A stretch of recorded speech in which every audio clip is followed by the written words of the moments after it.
চাকরির প্রতিশ্রুতি দিয়ে জমি অধিগ্রহণ, আদিবাসী পরিবারের সঙ্গে প্রতারণার অভিযোগ, উল্টে শাসক ঘনিষ্ঠদের চাকরি দেওয়ার অভিযোগ। মালদার হবিপুর ব্লকের কানতুরকা গ্রাম পঞ্চায়েতের রাঘবপুর গুজিয়া গ্রামের ঘটনা। এই গ্রামের বাসিন্দা সাহেব বাসকে, তার 10 কাঠা জমি রয়েছে। 2023 সালে তার জমিতে PHE জলের পাম্প বসানো হবে, সেই জন্য তার পরিবারের দুজনকে চাকরি দেওয়া হবে, সেই প্রতিশ্রুতি দিয়েছিল জনস্বাস্থ্য কারিগরি দপ্তর ও এলাকার শাসক দলের নেতারা। সেই মতো অবস্থায় সাহেব বাসকে তার 10 কাঠা জমি PHE জলের ট্যাঙ্কি বসানোর জন্য জনস্বাস্থ্য দপ্তরকে দিয়েছিল। আজকে জলের ট্যাঙ্কি বসে গিয়েছে, তারপরেও চাকরি পায়নি প্রদীপ বাস্কের পরিবারের কোনো সদস্যরা। ইতিমধ্যে তিনি অভিযোগ করেছেন চাকরি দেওয়ার নাম করে তাদের সাথে প্রতারণা করা হয়েছে। আমরা আজকে 1 বছর ধরে চাকরির জন্য এই দুয়ার থেকে ওই দুয়ারে ঘুরছি। জেলা শাসক থেকে BDO, মালদা জেলা পরিষদ, BLRO দপ্তরকে অভিযোগ জানিয়েছি, কিন্তু কোনো আশা পায়নি। আজকে এই রাজ্য সরকার আদিবাসীদের রীতিমতন ঠকাচ্ছে। সাহেব বাস্কের ছেলের স্ত্রী সোনালী হাসদা জানান, এই সরকার আমাদের আজকে আশা দিলেন, কিন্তু এখন আমাদের রাস্তায় বেরিয়ে হাতে বাটি ধরতে হবে। আর এই ঘটনাকে কেন্দ্র করে শুরু হয়েছে রাজনৈতিক তরজা। হবিপুর বিধানসভার বিজেপি বিধায়ক জুয়েল মুর্মু জানান, আজকে আদিবাসীদের জায়গা, সেই জায়গাতেই সরকারি জলের ট্যাঙ্ক হলো, সেটা হোক, কিন্তু আদিবাসীদের কাছ থেকে জমি নিয়ে সেখানে চাকরি দেওয়া হলো না। এটা ঠিক নয়। যারা জমিদাতা, যাদের চাকরি দরকার, তারা চাকরি না পেয়ে তৃণমূল কর্মীরা চাকরি পাচ্ছে। আদিবাসী সমাজের মানুষদের এই সরকার বারে বারে ধোঁকা দিচ্ছে। আগামী দিনে এই চাকরির দাবি নিয়ে আদিবাসী পরিবারকে সঙ্গে নিয়ে আমি বৃহত্তর আন্দোলনে নামব। মালদা জেলার তৃণমূল কংগ্রেসের মুখপাত্র আশিস কুণ্ডু জানান, হবিপুর ব্লকের এই ঘটনাটি আমাদের জানা ছিল না, তবে আমরা এতটুকু বিশ্বাস রাখি আমাদের সরকারি দপ্তরের আধিকারিকরা যথেষ্ট দায়িত্ববান। যে অভিযোগটি করা হচ্ছে সেই বিষয়টি নিশ্চয়ই খতিয়ে দেখা হবে। আর বিজেপি এটা নিয়ে রাজনীতি করার কোনো মানে নেই। মালদা জেলা পরিষদের সহসভাপতি রফিকুল হোসেন জানান, হবিপুর ব্লকের কানতুরকা এলাকায় যে ঘটনা ঘটেছে বা যে অভিযোগটি হয়েছে সেটা আমরা ইতিমধ্যে অভিযোগটি পেয়েছি, বিষয়টি খতিয়ে দেখা হচ্ছে। তবে এখানে কোনো তৃণমূল কংগ্রেসের কোনো কর্মী বা নেতা নেত্রী যুক্ত হবার কথা নয়, এটা পুরোপুরি সরকারি বিষয়।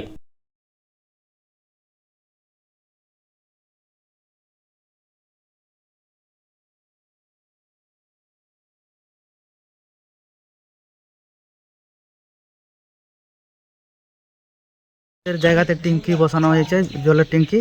হ্যাঁ, তারপর ওখানে চাকরি দেওয়ার কথা ছিল দুজন, তো দুজন চাকরি দিল না। ওখানে দেখছি কাজ কমপ্লিট হওয়ার পর ওখানে পাশে গ্রাম থেকে একজন জল ছাড়ছে। তার অন্য কাছে জিজ্ঞাসা করলাম, তোমরা কোথায় থেকে এখানে কাজ জল ছাড়ছো তুমি? বলছে আমাদের এখানে উপর থেকে, আমাদের পার্টি লেভেল থেকে আমাকে কাজ দিয়েছে, TMC পার্টির। তারপর ওখান থেকে চলে আসলাম, তারপর জিজ্ঞাসা করলাম, তা উনি বলছে আমাদের উপর থেকে TMC পার্টি দিয়েছে। তারপর ওখান থেকে আমি জল দপ্তরে চলে গেলাম, জল দপ্তরকে জিজ্ঞেস করলাম, উনি বললেন এখানে ওর লোকটা চাকরি হয়ে গেছে, তোমার চাকরি নাই। তারপর রেজিনা মুর্মুর কাছে চলে আসলাম, আমাদের জেলা পরিষদ বলল তোমার চাকরি খায়নি, আমরা পার্টির তরফ থেকে একে রেখেছি, বর্তমান এখন কাজ বাকি আছে, এখন প্রাচীর করবে, এখন ট্যাঙ্কি বসাবে, তার জন্য আমরা পার্টি লেভেল থেকে দায়িত্বকে রেখে দিয়েছি। এখানে সব কাজ কমপ্লিট হলে তোমাদের এখানে দুজন চাকরি পাওয়া, তোমার কাগজ কমপ্লিট করে নিয়ে এসো। তারপর কাগজ কমপ্লিট করে আমি যখন দিয়ে আসলাম, তারপর উনি বললেন ঠিক আছে 15 দিন পর ওয়েট কর। তার 15 দিন পর যাই, তারপর আমার কোনো পাত্তা এলো না, খবর টবর করলো না, আমরা নিজেই গেলাম। তারপর উনি বলছেন এখন আমি বলতে পারবো না, এই কথা আমাকে জেলা পরিষদ এই কথা বললো আমরা। তারপর বিভিন্ন জায়গায় আমরা জানালাম যে এখানে আমাদের জায়গার মধ্যে পাম্প বসানো হলো, এখন আমরা চাকরি নাই। তারপর আমরা BDOর কাছে গেলাম, BDO কিছু বললো না। তারপর DMকে আমি নোটিশ জানিয়েছি, DMও কোনো রিপ্লাই দিল না। তারপর PS দপ্তর ওরা বলছে আমরা কিছু বলতে পারবো না, তুমি ব্লক লেভেলে যাও না ডিস্ট্রিক্ট লেভেলে যাও, ওখান থেকে তুমি নেও, আমার কাছে কোনো আমরা দায়িত্ব বলতে পারবো না, কে নিয়ে করবে না কেউ আমার কোনো দায়িত্ব নয়। আমি বারবার DMের কাছে যাই, DM উনি বললেন তুমি BDOর সাথে যাও। যখন BDOকে বলি তখন BDO আমাকে DMের কাছে পাঠায়, আমাকে বারবার হয়রানি করাচ্ছে। যে চাকরি করে সেই TMCর নেতা আমাদের এই যে রাজেনার ডান।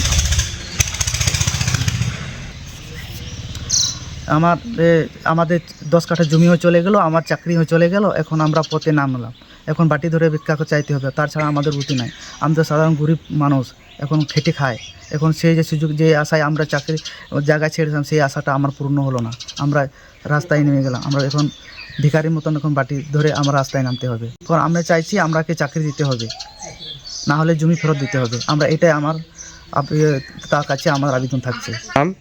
আমার নাম মমতা। এখন আমাদের পরিকল্পনা একটা চালু করেছে যে বেকার ভাতা, যারা এমনি, তো আমরা বেকার ভাতা চাই না, মমতার কোনো সাহায্য এখন আমরা চাই না। আমার একটা সাহায্য চাই, আমাদের চাকরি দিই, যে জায়গা আমি ছাড়িয়েছি সেই জায়গাতে আমরা চাকরি হোক, সেটা আমার মমতার সরকারের কাছে আমাদের আবেদন এটাই থাকলো। আমাদেরকে 2023 সালে জায়গা চেয়েছিলেন, জায়গা আমরা ছেড়েছি 10 কাঠা জায়গা, মানে আমাদের চাষের জায়গা ওটা। সেই জায়গাটাতে আমরা চাষবাস করে খেতাম। এখন টিএমসির টিএমসির নেতারা এসে আমাদেরকে ভুল বুঝিয়েছেন যে এই জায়গাটা ছেড়ে দেন, আপনাদেরকে চাকরি দিব দুজনকে। এখন আমরা এই জায়গাটা ছেড়ে দিয়েছি, অথচ এই ট্যাঙ্কির কমপ্লিট হয়ে গেছে কাজ, আমাদেরকে এখন অবধি কাজ দেয়নি। কাজ দেয়নি বলতে আমাদেরকে খুঁজেননি। আগে যারা এসেছিলেন যে তোমাদেরকে এই জায়গাটা ছাড়তে হবে, এখানে তোমাদেরকে কাজ দিব, এখন অবধি আমাদেরকে কিছু ডাকেননি। আমরাই উল্টে গেছি টিএমসির নেতাদের কাছে। ফার্স্টে গেছিলাম আমরা রাজিনা মুর্মুর কাছে, তিনি আমাদেরকে চেয়েছিলেন যে তোমাদের ডকুমেন্টসগুলো নিয়ে আসো, আমি তোমাদের দুজনকে চাকরি দিব। গিয়ে উনি বললেন যে তোমাদেরকে 15 দিনের মতন টাইম দিচ্ছি, তারপর তোমাদের খবর দিব। 15 দিন পার হয়ে গেল, 20-30 দিন, মাস খানিক হয়ে গেল, তবুও আমাদের কিছু বলেননি। আমরা সেই কারণে আবার রাজিনা মুর্মুর কাছে গেছিলাম। রাজিনা মুর্মু বললেন যে তোমাদেরকে যে কাজ দেওয়ার কথা ছিল তাতে তো অন্যজনা ঢুকে গেছে, তোমরা এতদিন কী করছিলা? তখন আমরা বললাম আমরা তো আপনাদের আশায় বসে আছি, আপনারাই তো বলেছিলেন যে কাজ কমপ্লিট হলে আমরা তোমাদেরকে কাজটা করে দেবো, চাকরিটা করে দিব। তো এখন তো আমাদের চাষের জমিটাও চেয়ে নিল টিএমসি নেতাগুলো, আর এখন আমাদেরকে কাজও দেয়, চাকরিটাও দেয়নি, আমাদের জায়গাটাও দিল না। এখন আমাদের সঙ্গে টিএমসি নেতা আমাদের এলাকার যতগুলো নেতা আছে তারা সবাই আমাদেরকে নিয়ে প্রতারণা করেছে। আমরা চাই যে আমাদের নেই বেচার আমরা যাতে পাই, আমরা এখানে যাতে কাজ পাই, চাকরি পাই। চাকরি না পেলে আমাদের জায়গাটা যাতে ছেড়ে দেয়, আমাদের চাকরিও গেল আর জমিও গেল। আমরা এখন খাবো কি? যেটুকুন ওই জায়গাটাতে আমরা চাষ করে খেতাম, সেটাও তো এই টিএমসি নেতাগুলো আমাদের মুখ থেকে কেড়ে নিয়েছে। এখন আমরা না খেয়ে মরবো, না বাটি হাতে রাস্তায় গিয়ে বসবো। আমরা জানিয়েছি ফার্স্টে আমাদের রাজিনা মুর্মুকে, তারপরে বিডিও অফিসে, ডিএমের কাছে, আর জল দপ্তরের অফিসে, যেখানে পিএস অফিস আছে সেখানে গেছি, আর আমাদেরকে একটাও পাত্তা দেয়নি।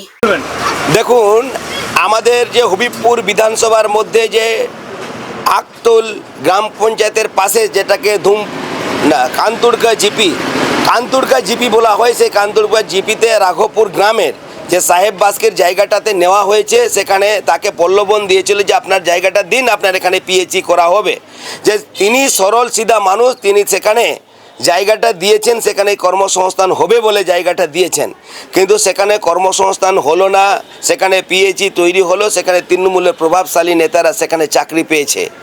আর সেখানে তিনি সাহেব বাসকে তার ছেলে এবং তারা পরিবার সমেত বিডিও অফিসে যাচ্ছেন, ইঞ্জিনিয়ারের কাছে যাচ্ছেন, পিএইচই দপ্তরে যাচ্ছেন, ডিএমের কাছে যাচ্ছেন, কোথাও তারা চাকরি মিলেনি। কিন্তু আমি বলবো যে আদিবাসী মানুষদেরকে, হবিপুরের বিধানসভার মানুষজনকে বলবো যে তৃণমূল কিভাবে আদিবাসী মানুষকে ঠকিয়ে জায়গা নিয়ে তৃণমূলের প্রভাবশালী নেতারা চাকরি পাচ্ছে, তার জন্য আমরা বৃহত্তর আন্দোলনে আমরা বিডিও অফিসে ঘেরাও করব, সমস্ত আদিবাসীকে নিয়ে এসে আমরা আন্দোলন করব।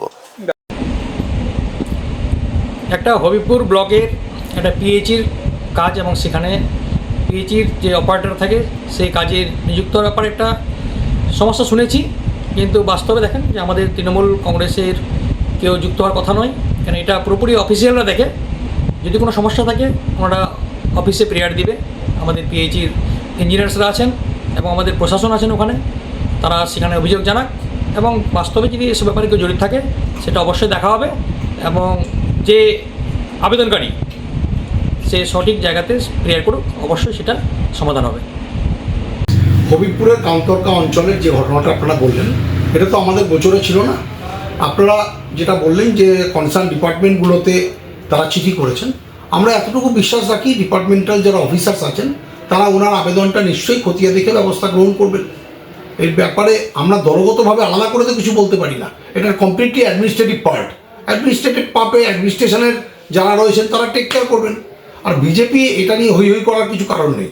দেখুন, বিজেপি এসআইআরের নামে যেভাবে বাংলার বুকে বাংলার মানুষদের ভোটাধিকার কেড়ে নিয়েছেন, তাতে ওদের বিজেপি সম্পূর্ণভাবে এই বাংলার রাজনৈতিক ময়দানে অপ্রাসঙ্গিক হয়ে গেছে। শুধু সময়ের অপেক্ষা, দেখতে থাকুন।